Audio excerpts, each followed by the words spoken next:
অনেকেই তো অনেক ধরনের আচার খেয়েছেন, কিন্তু এভাবে কখনো বোম্বাই মরিচের বা নাগা মরিচের আচার খেয়েছেন? আর এই মরিচটিকে আপনারা কি নামে ডাকেন, বোম্বাই মরিচ নাকি নাগা মরিচ? আমি কিন্তু বোম্বাই মরিচই ডাকি। যাই হোক, এই আচারটি কিন্তু ভীষণ মজা এবং সারা বছর খেতে পারবেন। যে বিভিন্ন রকম ডাল ভাত পোলাও বা ভুনা খিচুড়ি বিভিন্ন রকম মজার মজার খাবারের সাথে খেতে পারবেন। মুড়ি ভর্তার সাথেও কিন্তু ভীষণ মজা করে খাওয়া যায়।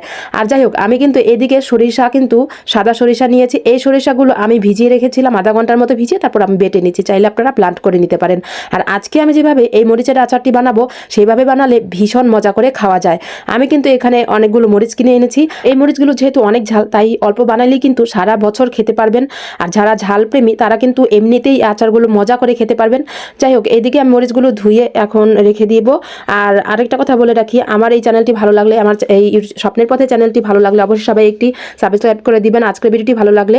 আর আমার পেজটি ফলো দিয়ে আসবেন অবশ্যই। সবাই লাইক দিয়ে তারপর কমেন্ট করবেন কেমন হয়েছে আমার আজকের আচারটি। আর এভাবে কিন্তু আপনারাও চাইলে একবার ট্রাই করতে পারেন। এখন যেহেতু বোম্বাই মরিচ বা নাগা মরিচের সিজন, এখন অনেক কম দামে কিন্তু পাওয়া যায়। তো এদিকে আপনারা চাইলে এগুলো বানিয়ে তারপর সারা বছরের জন্য রেখে দিতে পারেন।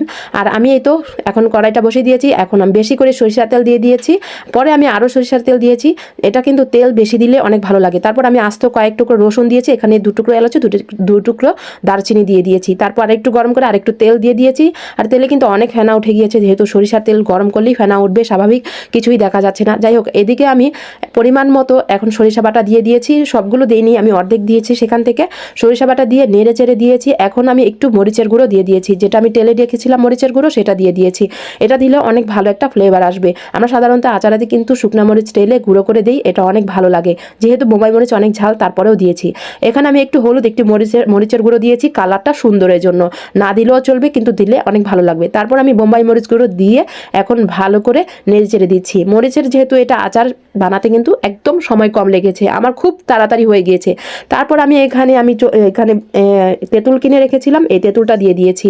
তেঁতুলটা আপনারা চাইলে একটু বেশিও দিতে পারেন, পরিমাণ কম বেশি হতে পারে, সমস্যা নেই কোনো।